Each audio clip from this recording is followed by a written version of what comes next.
Hey guys, Keegan Russell and Spencer Gray here with you for another episode of the Sports Authority Gurus podcast. Last episode, we recapped the biggest trades and signings that have happened in the NBA so far this offseason. And in this one, we want to break down trades that might happen and ones that we're hoping will happen. Yes, that does mean we're going to dive into all of the rumors and drama surrounding the Kevin Durant, Kyrie Irving, and Brooklyn Nets saga, as well as look at more Russell Westbrook trades and the inevitable Donovan Mitchell trade, and mix in a little bit of debate on some of the impact that player empowerment has been having on the league. So let's get right into it. All right, so Spencer, last episode we recapped all that stuff and we hinted at some of these deals. I think we should just go ahead and start with Kevin Durant because that's been the biggest bomb of the offseason, leading right into the moratorium period for free agency.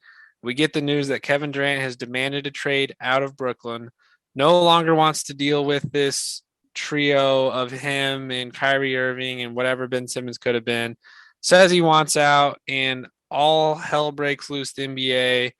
Everything that we talked about was put on a freeze hold to see what was going to happen with Durant.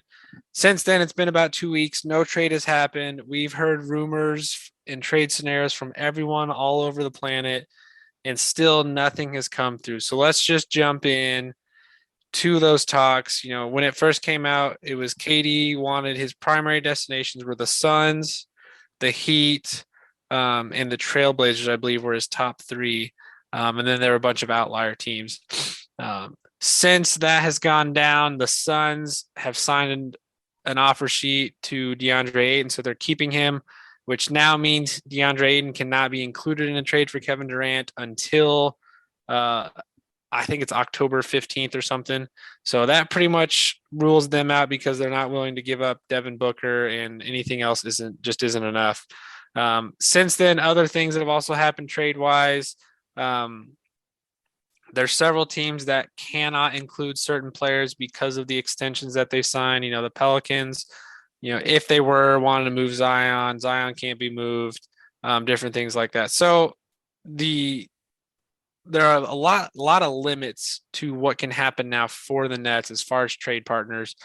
Teams are strapped for cash. There's 3 teams in the league that have all the draft picks right now with the Thunder, the Jazz, and the Knicks. And none of those teams are trading for Kevin Durant unless the Knicks somehow can talk him into swapping cities and can talk the Nets into that. So not much for trade partners now. On top of that, as we talked in the last episode, the Rudy Gobert trade was just so mammoth as far as draft picks. So that's thrown off everything. So now the Nets, they've gotten good offers from several teams that include great players and good draft picks, but it doesn't even come close to the Gobert trade as far as picks. The Heat are the primary team pushing the hardest for Durant right now, and the most they can probably kick in is 3 draft picks. And that's just nowhere cutting it. The Jazz have the draft picks, but do they want to bring in Kevin Durant to pair with Donovan Mitchell? Does Durant even want to go to a team that might not be a contender?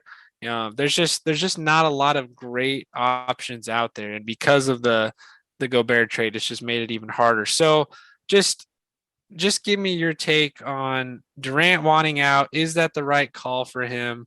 We can sit here and break down the whole Kyrie issues this last year, but is him wanting out of Brooklyn a good idea? And what do you think are some likely scenarios? I've got a couple of trades I wrote down that we'll discuss, but just kind of give me your take on what's going on right now and how that's impacting the rest of the league. Yeah, no, I don't think. I think his best situation is in Brooklyn still.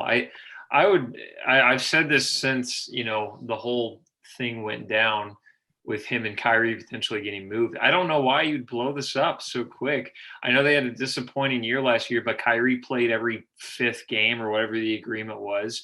Everyone was hurt. Durant had some injury. I mean, it just wasn't a good, way to inspect their roster. I mean, the Harden situation happened at the very beginning of the year. So, I just think that if Kyrie can, Kyrie's got it figured out. He can play in all the games now. Now you have Ben Simmons, you have Royce O'Neal, you have Seth Curry, you have good You still have good Years on pieces. Nick Claxton in the paint. Yeah, Nick Claxton. I mean, this is a team that has some youth, that has experience, that's championship experience. I just don't know why you blow it up so quick. I don't know. There's got to be something. My biggest guess is it's the issues with Kyrie. Plus, I don't think he probably gets along with Steve Nash. I don't know why. Player coaches are either hit or miss. They either get a lot of respect or they get no respect. And I don't know why Steve Nash would be on the no respect, spectrum, since he's, two-time MVP. But I don't see a whole lot going well there. So I don't know. I think the best situation for him is a team that is already a playoff contender but can't get past that to championship contenders. So I do think the Jazz actually would be a good landing spot. I think the Heat would be a good landing spot. The problem is now, though, like you said, you got to give up your depth and your future for Durant. And he's, correct me if I'm wrong, 33, 34. So he's getting up there in age. And now he was potentially injury prone. Exactly. He's injury prone. I mean, just his body style is not very durable. I mean, he's not, a really high flying player, but he makes a lot of hard cuts, makes a lot of hard turns, shoots off one leg a lot, lands awkwardly all the time. So if this was 5 years ago, we wouldn't be having this discussion and teams would be giving up their entire roster for him and you wouldn't think twice about it. But now there's just, to me, this seems like a very much a 2 to 3 year rental, which if that gives you a 2 to 3 year championship window, I get pulling the trigger. But I don't know. If I was Durant, I'd stick it out in Brooklyn, especially if Kyrie's healthy, because that is a championship contender. Yeah, I pretty much agree with you. Situation wise, if the goal is win a championship, the roster they have constructed now, again, there's still a lot of ifs. If Ben Simmons comes in and plays well, if Kyrie gets his crap figured out and can actually be on the court, those are a lot of big ifs with those two alone. But if all that does play out, you've got a really solid roster. And I think no matter if Durant's playing in the East or the West, he's going to go up against a ton of tough teams. Yeah. And this is a team with a lot of firepower. So again, I think situation wise, this is probably one of the best situations. Because again, if he moves to another contending team like the Sixers, like the Heat, like the Suns, any team like that, you're going to have to give up so much in return that now you've depleted your bench. And once you get into these intense playoff series and Durant's getting like we saw this with the Bucks. Durant wore down against the Bucks last year and still was almost able to pull it off. Was inches away from a series victory, but he just wore down so quick. Then we saw in the Celtics series, just because of the way the season went, there wasn't a lot of continuity in the team and he didn't get a lot of playing time. Yeah. That he looked tired. Yeah, like they looked worn down and beat up. Yeah. And so you move them to a team, like the Heat, for example, that's who I'd love to see him on. But you're going to have to, in order to make it all work, you're giving up a ton of your depth and you're not going to have any cap space to go sign guys. So then you're relying on, a bunch of no-name 1-year veteran deals or minimum contract, and at the end of the day, I don't think whatever team, if Durant gets moved, it's not a move that you're like, all right, we're getting him so that we can win 50 games in the regular season and be a top 4 seed. Durant at this stage of his career, in my opinion, to put a good team around him, unless you're a team like the Warriors who wouldn't have to give up a whole lot to really bring him in because they still have depth, you're going to have to give up so much depth that it's all about we got to scoot through the season and get to the playoffs. Because once the playoffs start, everyone's tightens their rotation anyway, so you don't need 10 guys deep. But during the regular season, you do need good depth to get going. So that's going to throw a big wrench into everything there. Then on top of that, you got all the Kyrie crap going on and did he demand a trade? There's really no official word on that. The Lakers clearly want him, and it sounds like they were the only team that actually wanted him. So since they couldn't get a sign and trade done, he said, "Oh, well, yeah, I'm coming back to the Nets. I'll sign my player option because, well, you signed it because there was no other offer on the table. Let's just be real there." And we're going to get into this here in a few minutes, but both of those guys make so much money, for a team that wants to trade for Kyrie, not only you have to pay him $36 million, that's a lot of money for teams that already don't have cap space. Then you have to worry about how much is he going to play? Is he going to, get a splinter on his finger and decide he needs 2 weeks off for his mental health to go spray incense? I don't know. So is that worth the headache of it? So clearly the Lakers seem to be the only team that are willing to take on that headache, and that's primarily because they have LeBron and there's that relationship there. So it's just I feel like the Nets don't have a lot of leverage in these trades. So as much as Kevin Durant should bring in the biggest haul we've ever seen, the next closest thing would have been the talks of Michael Jordan getting traded for 6 first-round picks back in the day. It's like the closest comparison. Yeah. The teams just don't have that to give up. No. And I think right now the leverage is on those other teams who want to trade for him because they're like, hey, we know he wants out and we don't have to give you everything that you're asking for because what else are you going to do? You're just going to keep him and hope it all works out. So I think the rest of the league is banking on the fact that the Nets will get desperate and move him so they don't have to trade for a lot because of what Danny Ainge did with Gobert and what he's probably going to get with Donovan Mitchell. Yeah. So before we get into some specific trades, obviously, like I said, the Kyrie Irving thing is going to be a factor. I think at the end of the day, the Nets are in a very, very tough spot because they could get a lot of good offers for Durant, but they could be better offers if they're also able to offset Kyrie Irving and potentially move Ben Simmons to another team. Because there are several players that they cannot acquire because, again, of ridiculous NBA rules on certain guys you can and can't have on your team because of their contracts. Right. This could be taking as long as it is because they want to make sure if we have this deal in place for Durant and we can't get back everything we really, really, really want based on his true value. Yeah. Well, can we supplement that by also moving Kyrie Irving and get an extra first round pick somewhere? Can we supplement it by flipping Ben Simmons to a team that wants him and get much, much more back? So I think if you're the Nets, there's only two plays here. You blow the whole thing up and start over fresh and get a bunch of picks and basically do what the Celtics did to you 10 years ago, or you do everything possible to keep Durant and move forward. And that could mean still moving on from Kyrie Irving. We can get into that. So that's my take on it. Yeah. I don't. Do you agree with that? Is there a third door we're not looking at that could be a potential for them, or is it really? No, I mean those are the most likely ones. I would just hate to see them blow it up, especially since they had such a solid team building with D'Angelo Russell and Karis LeVert and Spencer Dinwiddie. They had such a solid team, and they gave Jared Allen. up. Yeah, Jared Allen to pursue. And we can argue whether or not it was the right move. Anyone would have pulled the trigger to get Kyrie and KD back then.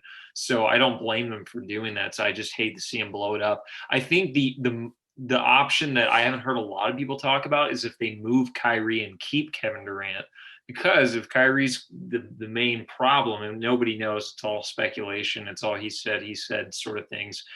But something that I've seen that I would honestly love to see, I don't know how Durant feels about this or anything like that, but if Kyrie gets moved, it's probably going to be to the Lakers, and it's probably going to be involving Westbrook. So I'd absolutely love to see Westbrook and KD on the same team with Ben Simmons. Yeah, with Ben Simmons. I don't think it's going to happen, but I think that would be very interesting. I've also seen mostly from Lakers fans, which is not surprising. I've seen AD for KD talks, which I don't even think logistically works, but and I'm just like, you're just trading one injury prone guy for another, so I don't know if that helps anything. But those are some more of the unlikely options. But if Durant's problems with the Nets stems from Kyrie and then Kyrie gets moved, I could see him staying at that point.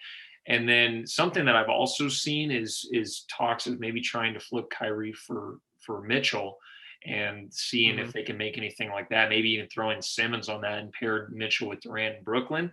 I'd like that. I think Mitchell and Durant would actually work together pretty well, but it really just depends. Yeah, I don't know. I agree with you there. That'd be a really solid move, but it does not sound like the Jazz have any desire to be good.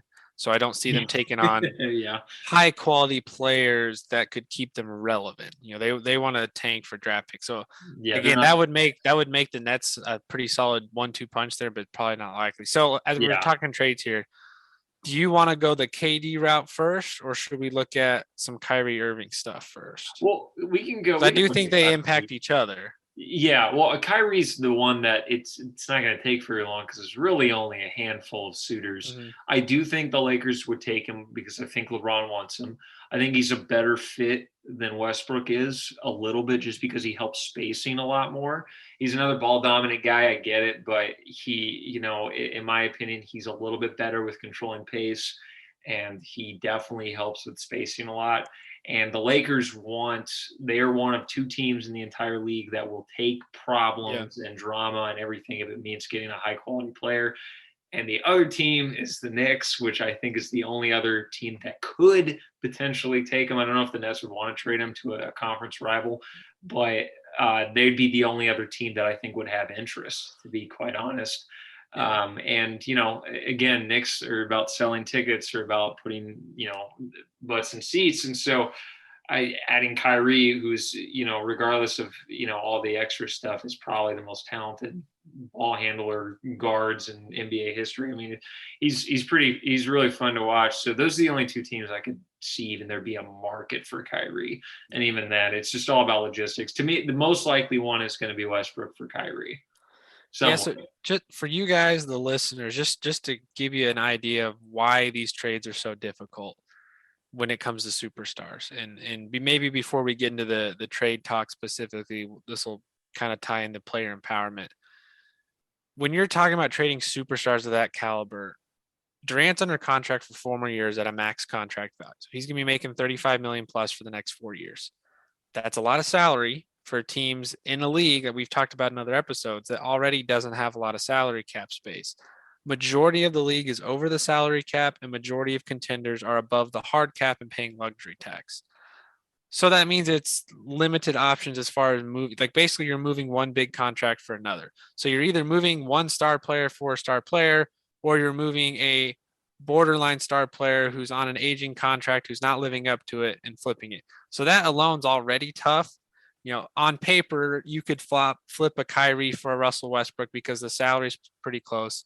Completely different situations, completely different style fit. So that's one thing that makes it difficult. The second thing that makes it difficult in these trades is what we call the Stepien rule. And that is where teams can't trade first round picks in back-to-back seasons. There are some stipulations and exemptions to that. But in the standard look, if I have a 2023 and a 2024 pick, I cannot include both those picks in the same trade to team because I'm not allowed to not have a first round pick.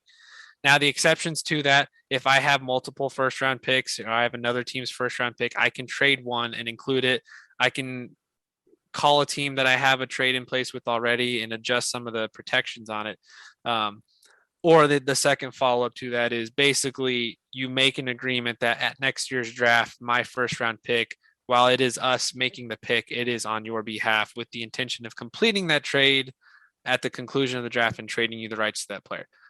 So it's messy and it's very complex. So even if you listen to the experts out there, Brian Windhorst, Adrian Wojnarowski, all of them, there is not a very good trade that is not incredibly messy. All these trades we look at of the teams that want Durant, they don't have the draft capital they need. So they need to include a third or fourth team. Well, once you start including third and fourth teams, then you've got all this salary bouncing around. So what starts out as a 2 or 3 player trade turns into 8 players across 5 teams, 12 picks. The next thing you know, you're asking yourself, who is going where? I'm confused. So I spent a lot of time earlier today on the trade machine doing that. And I came up with 2 or 3 what I would consider decent trades, you know, not including draft picks. I just looked at players that included moving Simmons, Russell Westbrook, Kevin Durant, Donovan, all this stuff. And guys, it's just not very likely. So to me, that says Durant's going to end up back in the Nets organization. But what I want to talk about when it comes to that is how did we get here? Why is Durant wanting out after just signing a max 4-year extension last year, committing to a team?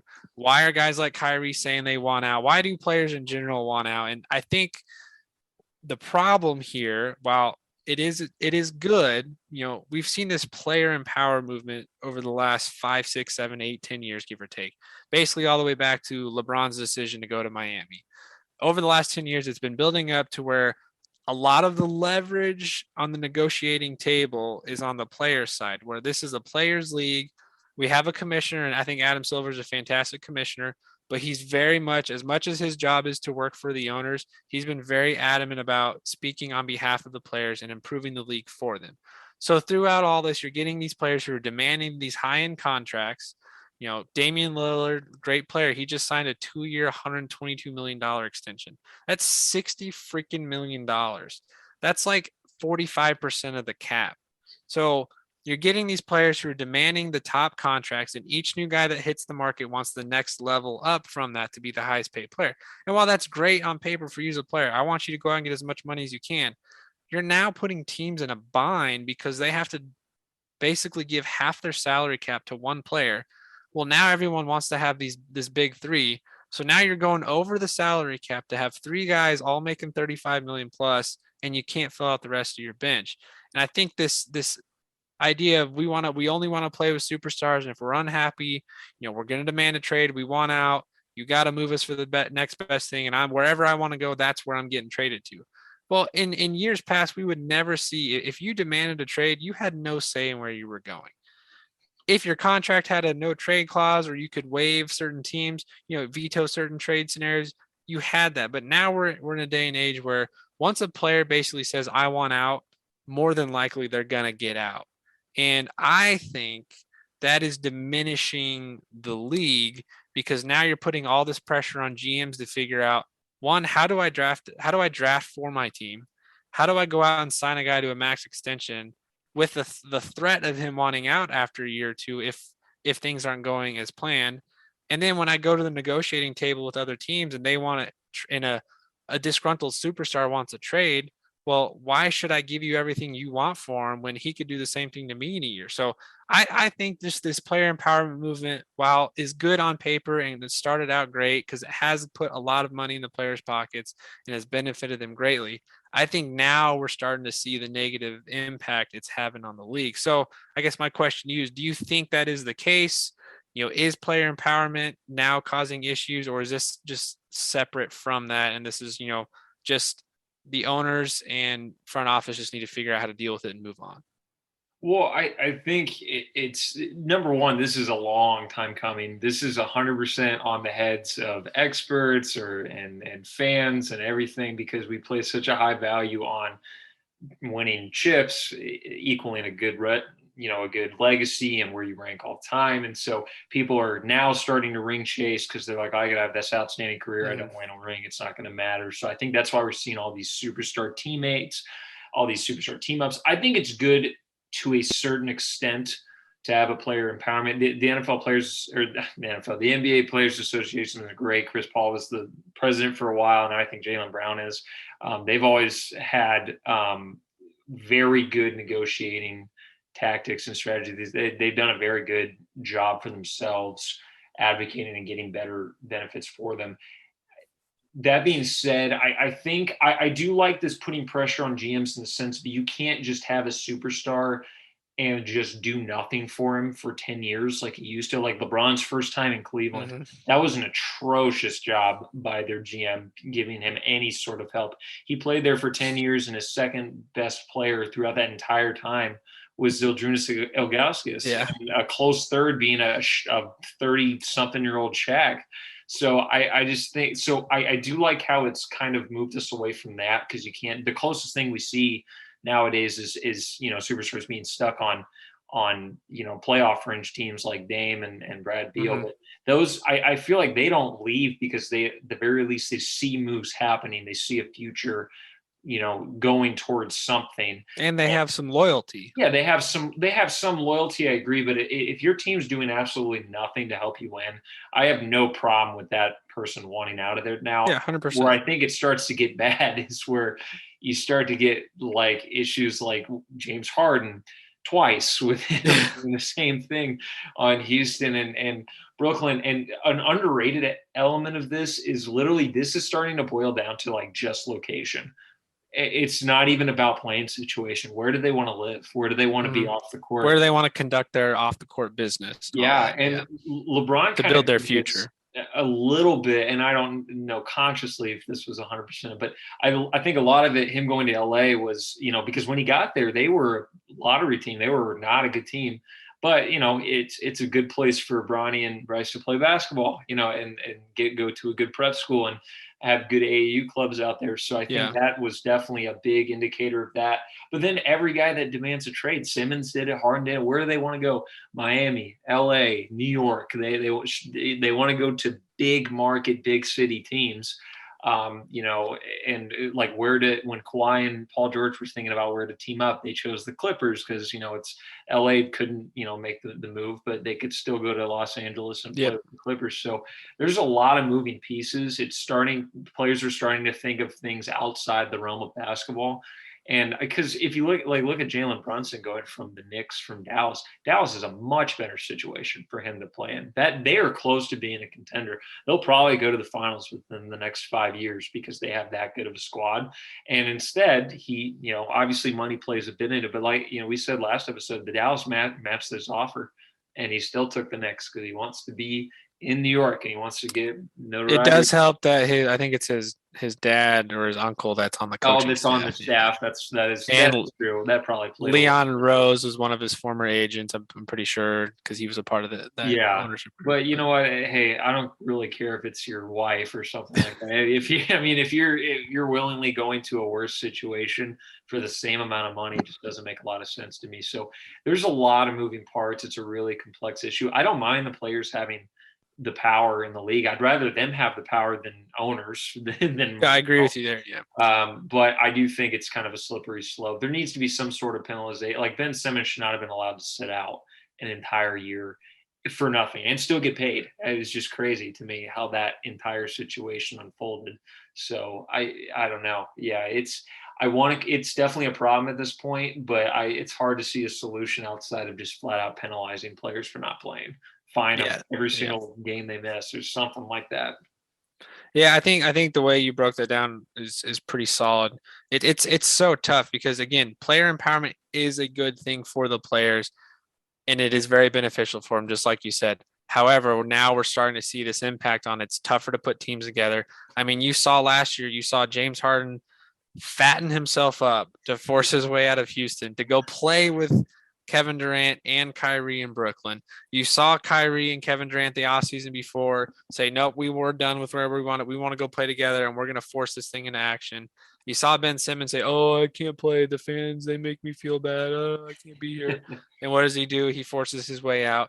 I don't know if Brooklyn's where he wanted to be necessarily, but he's still, because of that player empowerment, it forced him out. So I guess the attention I want to draw to it is, at the end of the day, player empowerment is here and it is a threat and it's going to happen. So therefore, what I think needs to happen from the front office side is you have to be willing to adapt. Yeah. And while I do think some of that is playing a little bit of defense and going, hey, why should we trade for you if you're going to threaten us next year? Like, I don't want to give up the entire farm just to get you here for 1 year. Right. Well, I agree with that sentiment. My mindset right now in the world of sports is, what do you need to do to please the fans? Sports are for the fans. I don't care how talented of an athlete you are.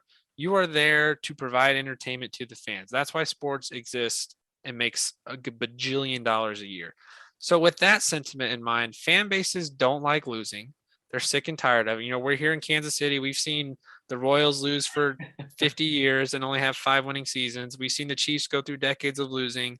We saw an NBA team struggle and then leave. We're used to seeing losses, and that has a big impact on your community. So now I think in the NBA specifically, and they're the best sport for this, teams are tired of watching you lose. So you as a front office, it should be on your top priority to win every single day your team steps out onto the court. So that being said, you need to be in win now mode now. Quit this, the process that the Sixers did for 8 years and sucking to get draft picks so that it turned into nothing. And now none of them are there except for Embiid. The Orlando Magic have been a crap team for a decade and they've been stocking up on all this talent, but it doesn't go anywhere.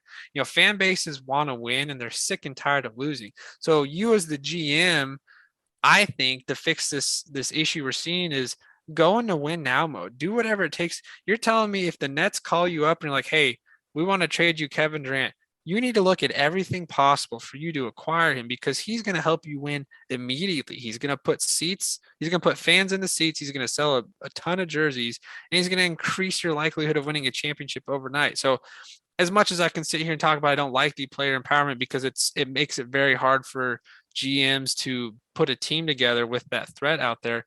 At the same time, I think that should give you, the GM, the desire to do like what Brad Stevens is doing with the Celtics. We don't need Malcolm Brogdon, but we're going to dang sure go out and get him to keep us top heavy because that's what we need to do to win a championship now. So I think it goes a lot of directions on both sides. They're just kind of like you said, how do you penalize players if they want out of their contract? Like, if I'm Kevin Durant and I want out and a team can't trade for me, well, if I'm that player, am I willing to forego a bunch of salary to make a trade happen? hey, yep, I'll give back $30 million because this team doesn't have the cap space because of my decision to not, stay true to my commitment and my contract.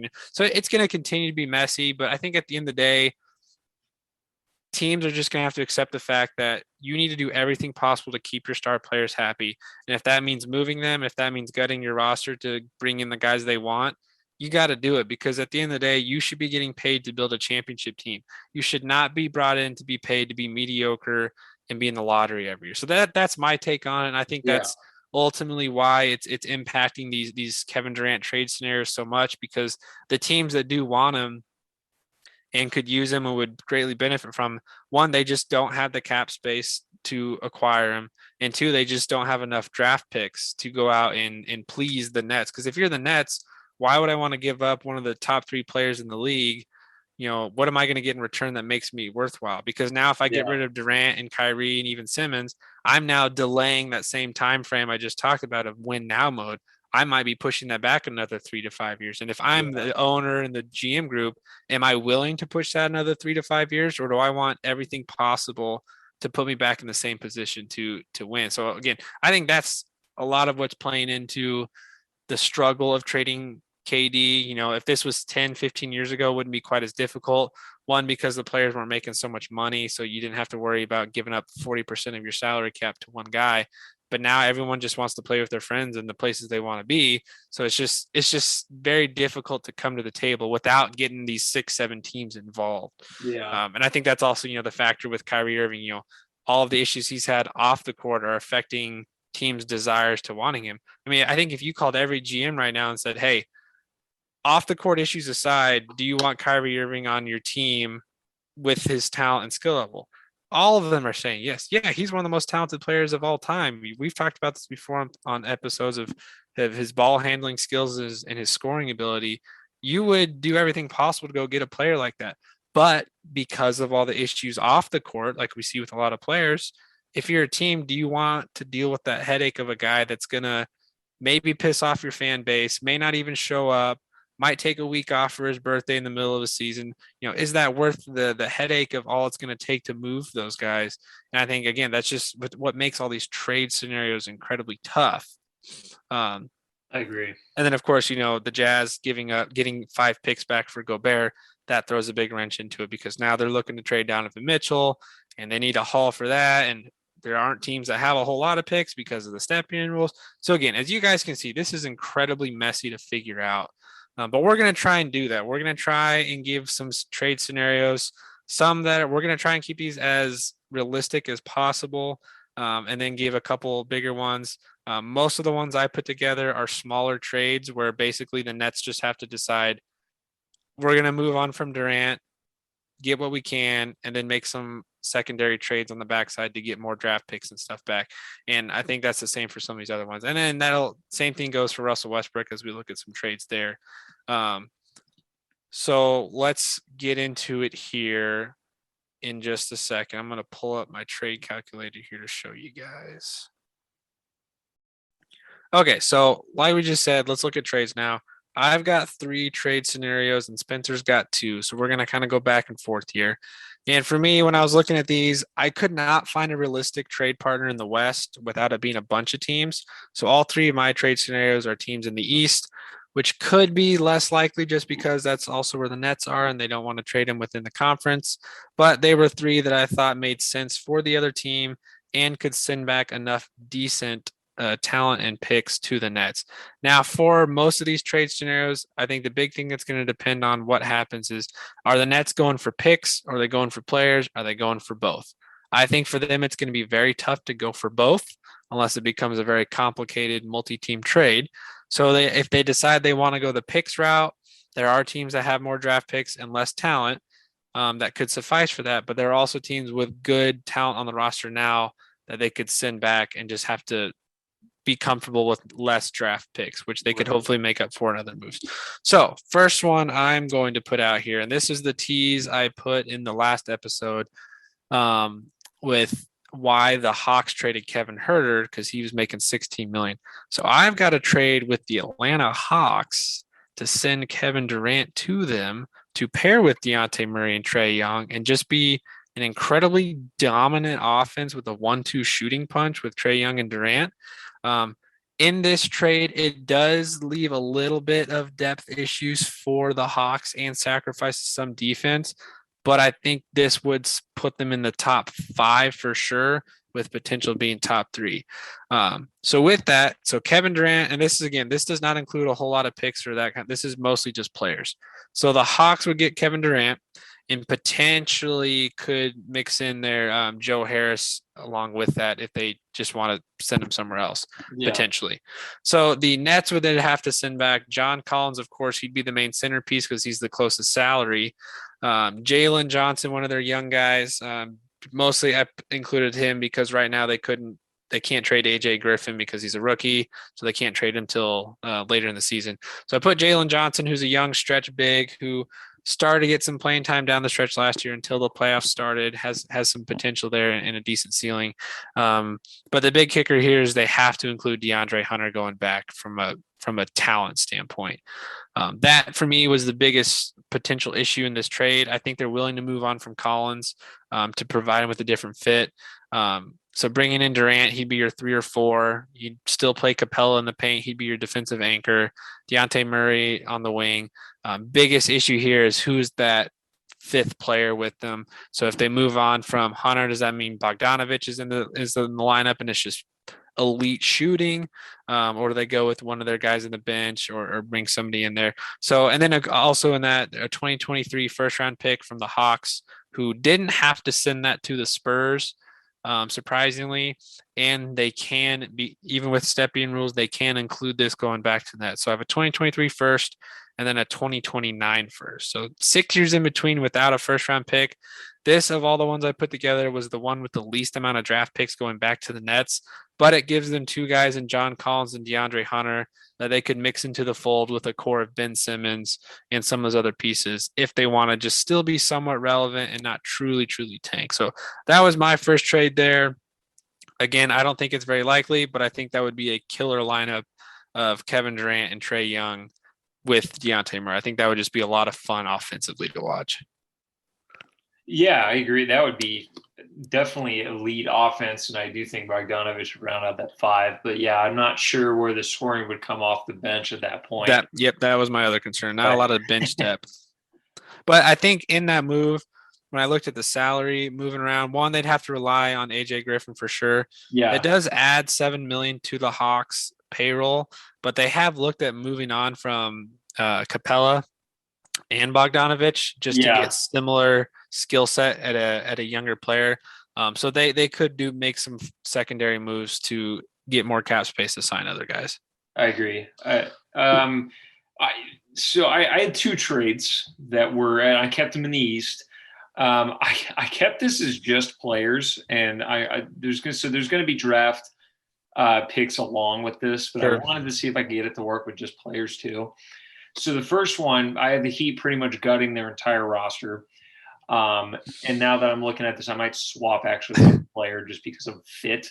But I got it to go. So they would get KD, Royce O'Neal, which I know has to happen a little bit later, and then Cam Thomas, who I think is actually a pretty underrated guy. And for them, I have them dumping Kyle Lowry, Robinson, Hero, Strus, and Vincent. So pretty much all their young shooters. All the guys that are about to get paid next offseason. Exactly. So I have them giving up practically their entire roster, but they do get Durant and 2 good pieces.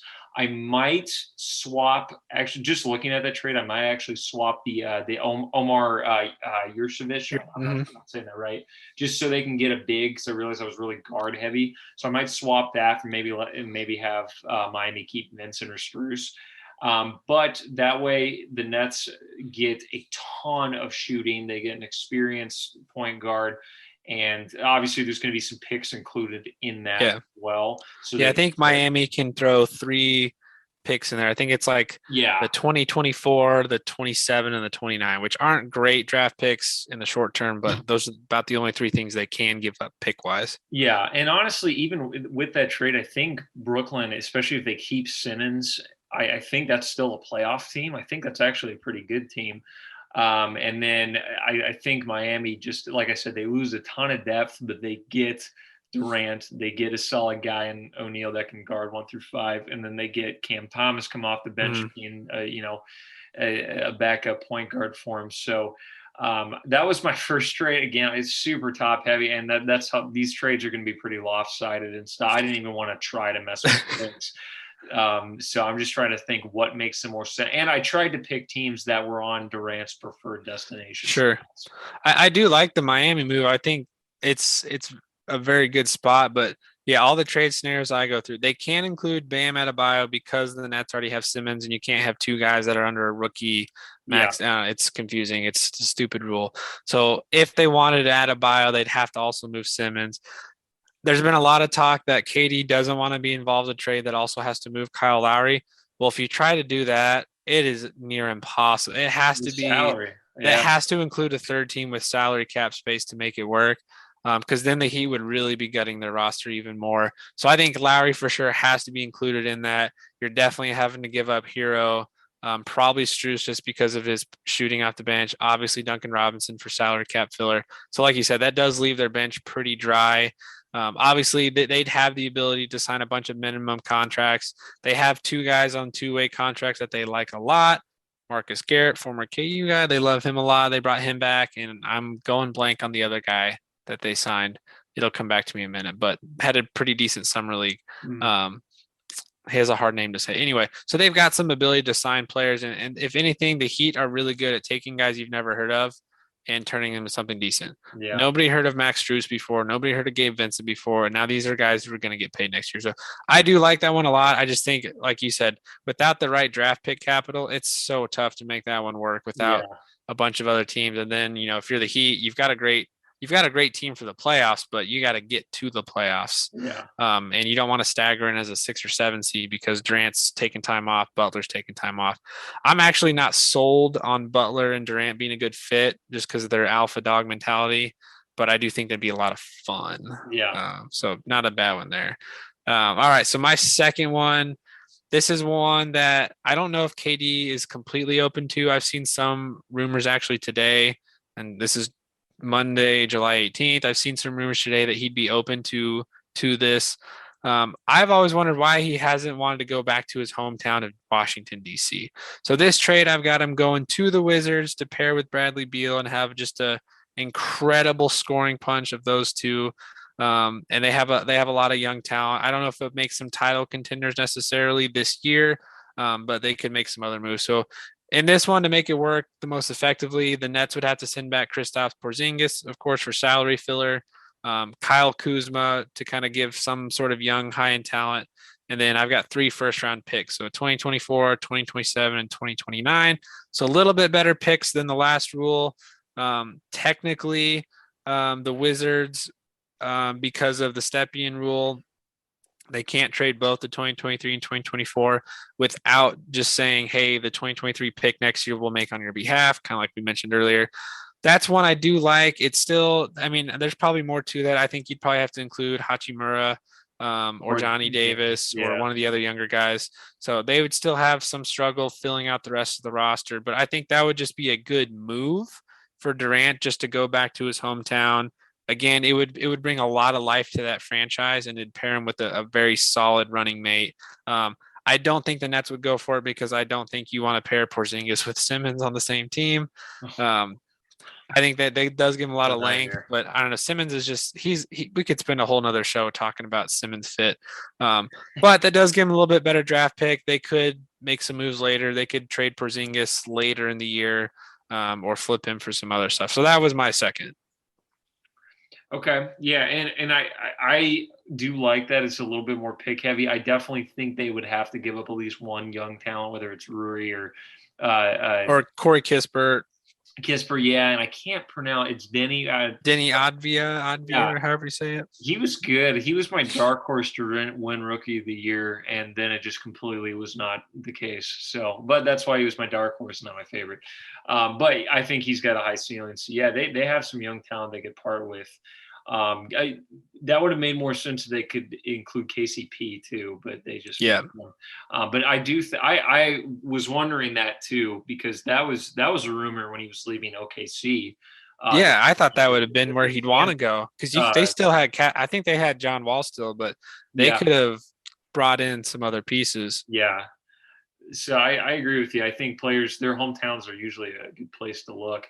And don't be surprised if you see any Thunder scenarios out there. I don't think that's going to happen. But Oh, I put together several of those for sure. if he wants to follow LeBron's footsteps, he's got to go back and win one. Yep.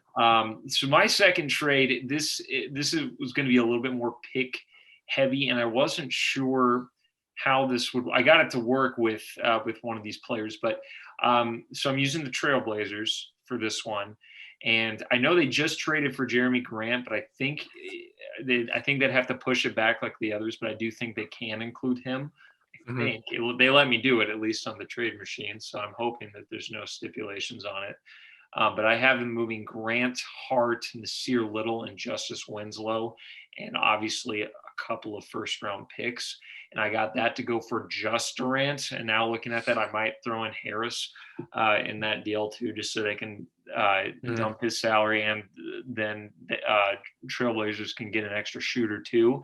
I was able to work. I was trying to find a reason why Grant couldn't be included, and I couldn't find one. So I'm just going to assume. I think without Grant, it's impossible to make that trade work unless you do it, like we said, unless you do it later where it's Anthony Simons. I like that one a lot too because I thought until they re-signed Simons, I thought that made a lot of sense. You would just include Simons in that deal, which you'd be okay giving up because you're getting Durant back. But I think I'm gonna you can keep talking about it. While you're doing that, I'm gonna run that same trade and see what it tells me too. Yeah, because I was super surprised because I know he just got traded, but they allowed me to do it, and I honestly think that makes a little sense. To me, that was the best reason to get a guy like Grant outside of just because we covered this in the last episode. I don't think his addition catapults them to being a contender, but I mean it does give you a pretty valuable piece to include in a trade. His fit with Simmons would be interesting because he's a stretch. A lot of defense for sure. Not great shooting. That is a grind. That's like the Memphis Grizzlies teams in the early 2010s with Rudy Gay and Marcus Gasol. Yeah, that is like a 90 point per game team because, but so their fit's a little interesting, but Durant would go to Portland, him and Dame and Simons. If they keep all three of them, that's automatically like that would for sure be my favorite combo. I think that'd be great. Him to Portland would be, and he's been in Portland a lot lately, but they'd be a great one. Yeah, he's working out this past week. So I just ran that trade myself, and what I can tell is Jeremy Grant right now can be traded, but only for draft picks and non-player assets, so like draft picks and cash, or he can be included in a trade, but it wouldn't be able to take place until after September 4th. So that would still happen before the season. So that could be delayed. Yeah. Like I said, without Grant, there is no way they can trade for Durant. And same thing. No. I think when I did it with Simons, that trade has to happen even later. I think it's like after December or January because he signed a restricted offer. Well, so, and I really don't think they want to move Simons. And quite frankly, I don't think they should. I think he's really, really good. I think he's got probably the most upside out of a lot of young players. I mean, we talk a lot about like Anthony Edwards and Jordan Poole, and everyone's going to be, fantastic players out of that bunch. But Anthony Simons has a really, really high ceiling, and I don't think he gets talked a lot. So I don't even know if they'd want to include him because, like I said, that Durant's going to be probably a 2 or 3 year rental, if that. So, but that is one of his preferred destinations. So I wanted to try, and I think it's not bad for both teams. Just depends what the Nets want to do. Even if they have to give up Grant or Simons to make that happen later, I still think if you have Dame and Durant, that still puts you in title contention. Oh yeah, easy. They don't have a lot of great depth around that, but you can always figure that out. So that's a pretty solid one. So my last one here, the last one I thought was semi-realistic. Until today, I never thought about this team. And to my knowledge, no one has talked about this team being a potential landing spot. And when I did the trades for it, I was surprised at how easy it was to put together. Again, not the best for draft capital because these are all going to be picks for the most part later. But one sneaky team that would give them probably the most dominant 1 through 5, next to maybe what the Warriors have had. Again, you'd have to sacrifice a lot of bench, but the Chicago Bulls. Oh man, I thought about it first. I was like, why would you? I'm like, you'd have to give up DeRozan or Levine or. No. You can do this trade. You send Kevin Durant and Kevin Durant alone to the Bulls. The Bulls then have to include Nikola Vucevic for a salary cap because he makes Yeah. 22 million. I was okay with that because they signed Andre Drummond, so Yeah. he would step into your starting lineup, and then they have Tony Bradley on their bench that they really like, and they Yeah. could then find a secondary trade later. Nikola Vucevic, Kobe White, who they already want to move on from, so a young, high-end athletic guard that can score, and Patrick Williams, who they've is probably one of their most tradable assets right now. And then a 2023, 2027, and 2029 first round pick. So again, not the best for picks. But if you look at the contract breakdown of where everyone's at, that 2027 pick and 2029 pick could be really good because DeRozan would be at the tail end of his career as far as age wise. Levine will be just at the outside of his prime, so maybe he wears off. So it's potential that those picks could be high quality picks. But that was one I just for out of a whim put together, and I was like, you know what? That'd be a killer team with Lonzo Ball, Zach LaVine, Kevin Durant, DeMar DeRozan. Yeah. That one, I don't care who your fifth man is. You can rotate anybody you want to give you some defense. That 1 through 5 would be killer. Now, I think in reality that'd be very tough to put together on the court because those are three dominant scoring guards in Yeah. DeRozan, Levine, and Durant. But I mean, that'd just be incredible to watch. It's like It would watching be. it'd be like watching the All-Star game. So I don't know. I don't know how realistic that one is, but it is one that I could put together that I was like, you know what, that could be sneaky if the Bulls really want to go all in. They haven't Yeah. really had a championship caliber team since the Jordan days. And on all reality, they could Yeah. go all in and get Durant without having to move DeRozan or Levine. Now, if you're the Nets, I don't know if that's enough to do it for you. You might have to include Yeah. a couple other things, but I don't know. That was one I thought could be interesting. Yeah. No, I'd love to see that. I mean, I wouldn't because they, do what the Warriors did back in a couple years ago, and I wasn't a big fan of that. But I think, to me, I think the Nets would probably, based on what they've demanded already, I think they would probably want either Levine or Yeah. DeRozan, or at the very least, I think they want Lonzo. Yeah. And which, I mean, I don't even know. Lonzo's kind of injury prone, so but his ceiling's high, so and he would really add to that defensive identity. But other than that, I do like the moves. Vucevic, regardless of his shortcomings in interior defense and rebounding, he's still a good guy. Reminds me a lot of Pau Gasol because a lot of people said he was soft because he couldn't board and all that stuff, but he's still super skilled offensively. He can stretch the floor. Kobe White is just a volume scorer. He just needs to recognize what it is. Just have him be a six man, have him come off the bench and score 15 points in 12 shots. Who cares? He's just there to provide a spark. And then, Patrick Williams is a really solid, versatile defender. So, and then, like you said, I do think the picks have potential to be good because DeRozan's he is going to be up there in age. And I don't even know if Zach's going to be there long term. So we're not really sure. I mean, I don't know. I would like to see that. I do like the Bulls as an organization. I think it's fun when they're good. But yeah, I think they would have to give up at least one superstar forward to make that work. A couple other teams just to throw out there that I didn't include in this, but there's been a lot of talk. The Raptors have been the one that potentially has the best offer. However, the Nets have basically said they want Scotty Barnes, and the Raptors don't want to do that.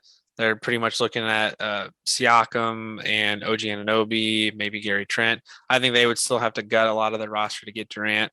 The Nuggets have been floated out there as a potential. They could flip Michael Porter Jr. and Aaron Gordon without having to give up Jamal Murray. Wow. That would be pretty That's solid. impressive. Even if you have to give up Jamal Murray, I mean, Jokic and Durant combo could be lethal. Another one, the Mavericks. I actually think the Mavericks could be a dark horse team. You might have to gut a ton of the roster, but you got Durant and Luka. You've got two guys who can score any possession of the game, no matter what. So you might be okay. Then, of course, the Warriors have been talked about. I don't think that's going to happen unless Steph Curry goes to ownership and it's like, hey, go get Durant back. Let's just do it just for the heck of it. Yeah. But they have enough they could trade and still be relevant. But yeah, outside of that, Durant trades are going to be tough. I don't think it's realistic that he actually gets moved at this point now. Now that the draft is over and things are starting to fall in the line, I think it's tough. A couple other small things. I've heard the Grizzlies mention that he'd be a good pairing with Ja Morant, but how much do you have to give up? Are you talking Dylan Brooks, Desmond Bane, and Jaren Jackson. Well, you just gave up 3 starters, for Durant plus whatever else you have to include. So a lot of potential ideas out there, but I don't think a lot of them are realistic. No. Ultimately, I think him and Kyrie both end up back on the Nets. I do think Kyrie gets moved at some point during this next season. Yeah. It's going to happen for sure, but I think Durant is going to end up back there. So enough Durant talk for now. Let's go back to the Lakers and Russell Westbrook. Kyrie Irving is going to end, in my opinion, Kyrie Irving is going to end up as a Laker at some point. It's going to happen. Is it going to be a 1-for-1 flip for Russell Westbrook? I don't think so. I don't think the Nets want to bring Russell in and put him alongside Ben Simmons and have 2 guys that can't shoot with KD, because then teams can just triple team Durant and the rest is history. So the last couple of days, there's been a lot of talk of who would take on Russell Westbrook. And I've seen everything from, the Jazz would take him for a future if they can get a future first out of it, and then they would waive him and buy him out, so let him go sign wherever he wants. The Thunder could bring him back if they really wanted to, but his pairing with that roster doesn't make any sense. The Knicks have been talking about, because he's a star caliber player and he's a big name. But the 2 teams that have been the most likely candidates lately are the Hornets and the Pacers. So the Hornets were a team that popped up last year as a potential landing spot. I don't know why. I'm not sure what they think the fit with him and LaMelo Ball is. But what we've been seeing in the NBA lately is having those 2 dominant guards in the backcourt. And we just saw the Hawks trade for Dejounte Murray. So maybe that's something there. There's been talking, you flip him to the Hornets for PJ Washington and Gordon Hayward. I think in that scenario, you still have to give up at least Jalen Horton-Tucker, Kendrick Nunn, and draft picks. Maybe instead of it being PJ Washington, you get Terry Rozier, who's got a bigger contract, so less value. I've seen that. Then I've seen him going to the Pacers, again, potentially as a buyout candidate, but could partner alongside Tyrese Halliburton, just have 2 freakishly athletic guards. They would get the one I saw was Buddy Hield and Miles Turner. And I'm like, why would the Pacers give up 2 guys that are probably better value just to get Westbrook back? So that one's kind of iffy Lakers there. like that. Shoot. For sure. If you're the Lakers, I'll take Turner and Buddy Hield. So that's one there. But then today, there's also been talk now that the Hornets and Pacers want to swap and send Buddy Hield and Miles Turner to the Hornets for Gordon Hayward and PJ Washington. Gordon Hayward's from Indiana. There was talks of him going there in the past, well past the prime of his career now, but that could be a potential thing just because the Pacers want to keep acquiring picks and move on. I don't think that's likely because I think Rick Carlisle was brought in to win. That's just what he does as a coach. So trading away 2 guys for 2 guys that are a little bit more, one that's more injury prone, I don't think makes sense. Yeah. But those 2 teams could be included in a 4-team trade that ends up getting Kyrie to the Lakers and Russell to one of them. So any scenarios out there you think seem realistic for Russell? The other one I saw today too is that he could go back to the Wizards and pair back with Bradley Beal. But again, I think in that trade you have to send Porzingis out, and Porzingis and Anthony Davis in the post together, who are both. I don't like that. Well, they never play a single minute on the court together. They'd both be injured. I don't know. He's kind of a tricky trade. I thought that before the Pacers gave up, or before Brogdon went to the Celtics, I thought that was a decent. I actually thought Brogdon, my biggest destination for him was to the Lakers. I thought he fit pretty well with them, and I thought that could potentially make it work, because the Pacers definitely are one of those teams that just need to do something. Like they're such a painfully average team that, going out and getting a Russell Westbrook and completely flipping their style of play could be useful for them. But I do think that have to be a multi-team trade, because I'm trying to think of what sort of scenarios really work. I mean, if you want to flip Miles Turner for him, I feel like the Lakers would have to give up someone in the front court, just because there's just a gaping hole in center at that point. And who do you, because you just lost Sabonis, so who do you put inside? Charlotte, they have a lot of young players that they could flip, and that's what I think the Lakers want and should want, is some young pieces.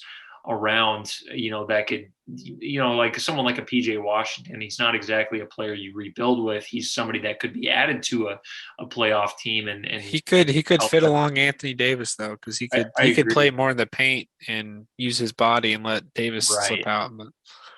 Right. But no, I still think it's not going to be a one for one trade. I don't think so. I think it's impossible. I think the most likely scenario is still a Kyrie Westbrook trade. And I don't even think Westbrook would end up in Brooklyn. I think it's going to be a third team somewhere. I've heard the Spurs be floated out there as a third team. That's an interesting trade. But yeah, I don't know. He's just, his fit's so odd. He's in a weird stage of his career. I don't see him going back to Wizards, like you said, because of Porzingis. That doesn't make any sense. And quite frankly, I don't think he'd want to go back there. The Thunder would be interesting, but their whole thing is they just keep tanking and tanking and tanking. I don't know what they're doing. At this point, they have all the assets, draft picks in the world, and they're not even trying to make big moves. So I don't know. It's just kind of not like them to make a move on a big player like that. But if I had to put money on where he'll be, I would probably Indiana or Charlotte on a multi-teal trade, but I think he's going to be included in the Kyrie trade. Yeah, that probably makes most sense. I've also seen some floated out there of Russell Westbrook to the Heat, which 2 years ago I would have been all in favor of, because I still think Russell's a tremendous player. Yeah, he is. But because of his lack of shooting, you don't want to put it like Jimmy. Jimmy's a decent shooter, but he's not a great 3-point shooter. So you don't want to have two guys on the court that can't shoot. And Kyle Lowry is a much better 3-point shooter. I'm sure the Lakers, again, 2 years ago, the Lakers would have taken Kyle Lowry, and the Heat would have taken Russell Westbrook. But just where they are in their career now, it's tough. So again, just like we told you guys earlier in the episode and the last episode too, all these trades are so complex. Russell Westbrook is going to make $47 million. There's only a handful of players that he can be traded for just to match salary wise. So if you're going to take on Russell and you don't have salary cap, you're now giving up 2 or 3 players. Well, if you're giving up 2 or 3 players, then you're calling the Lakers and saying, well, give me some draft picks, because I have to give up multiple players just to acquire this salary. So what are you going to do to make it worth my while to take him on? So a couple of questions for you here. Let's opening day of the season. What jersey is Kyrie Irving wearing? I think the Nets. I'm agreeing with you. I think he stays there at the beginning, but I do think he gets moved by the end of the season. Okay. Russell Westbrook, where is he? I'll say Charlotte. I think they have more assets to get him. Do you think he could pair with LaMelo? They play honestly pretty similar games. They're both ball dominant. LaMelo has a better shot, but they are both rebound and assist machines. So I think they could potentially play well. I think LaMelo is going to have to be not a good shooter, but a great shooter to pair with Russ, because Russ hurts spacing a decent amount, not just with his lack of 3-point shot, but he posts a lot as a guard. So you need spacing. Otherwise it's going to collapse on him. So I think they could potentially make it work, but I'd like to see the roster around them too by the end of the trade, because they still have Rozier too. So I don't know how that's going to. I think ultimately Rozier would have to be included in that deal, or he'd have to go to a third team.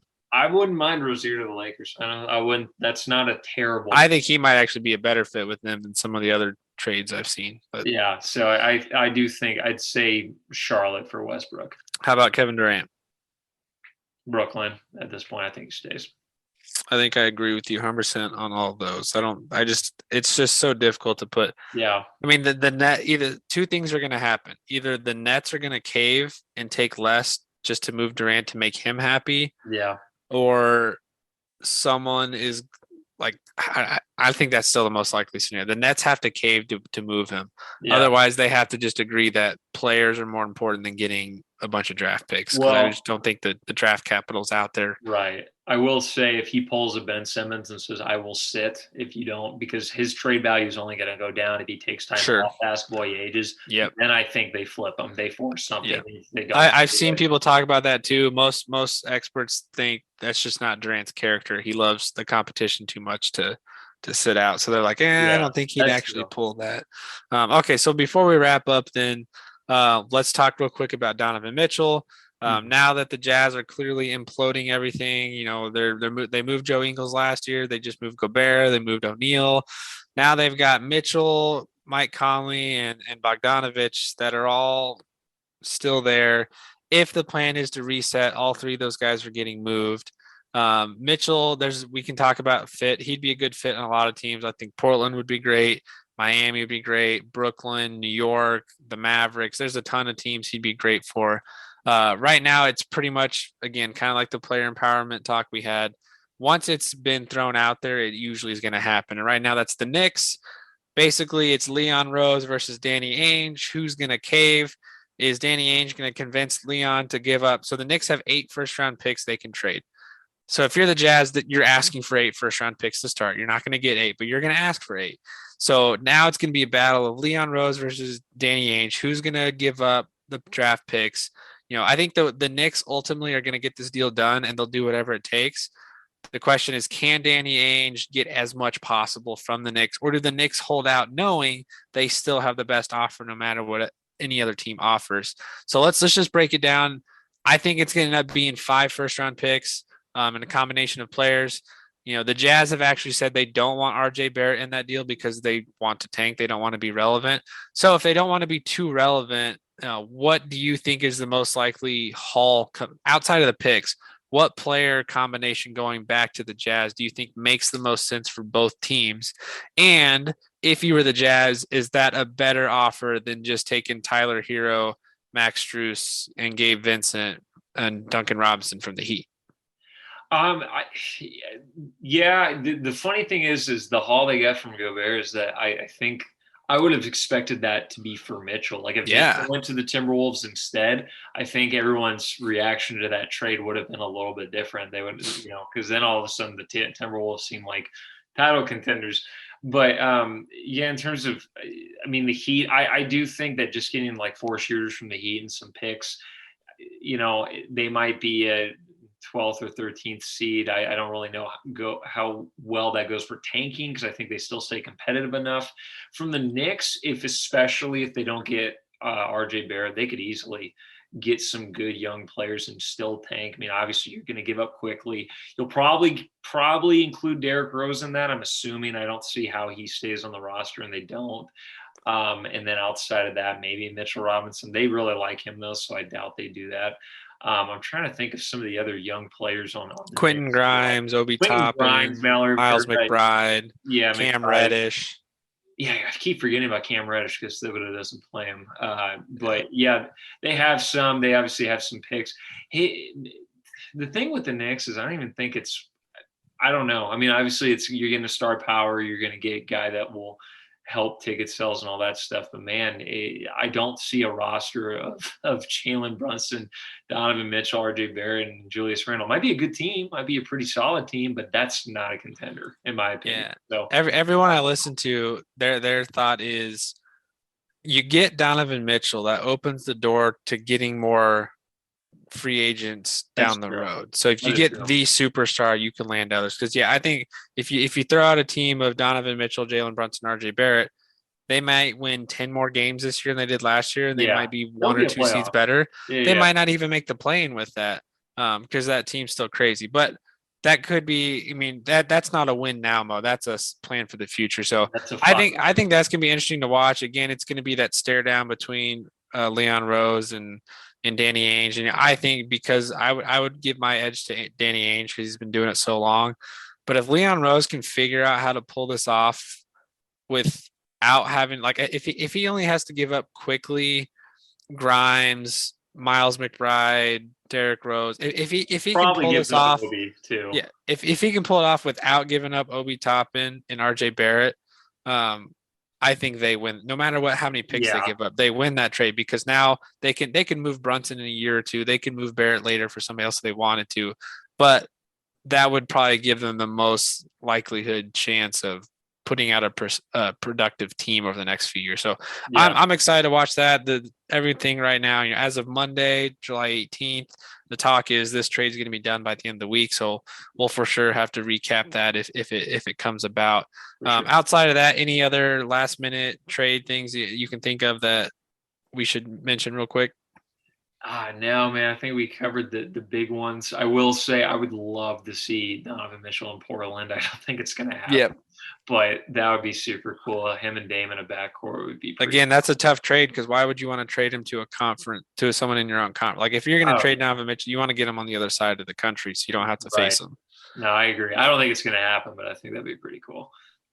Well, we could sit here all night and throw out trade scenarios for all these guys, and the complexity of these trades would keep us up all night. And I know I like to sleep, you like to sleep, and it's fairly late.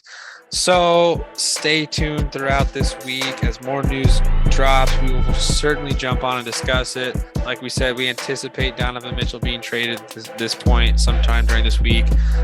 So anything that comes up, we'll for sure put together an episode for it. So please stay up to date on all the future details of our episodes. You can follow us on Twitter at The Sports A Gurus and follow us and like us on Facebook at The Sports Authority Gurus. We always post all of our content about our upcoming episodes there, as well as any other things we're sharing. So give our Facebook page a like and a follow. And also as a reminder, you can find all of our episodes currently on Spotify, the iHeartRadio app, and on YouTube. Wherever you do listen to us from, please subscribe, leave us a review and a comment, and most importantly, share with your friends. This has been another episode of the Sports Authority Gurus podcast, and we look forward to having you in our next episode.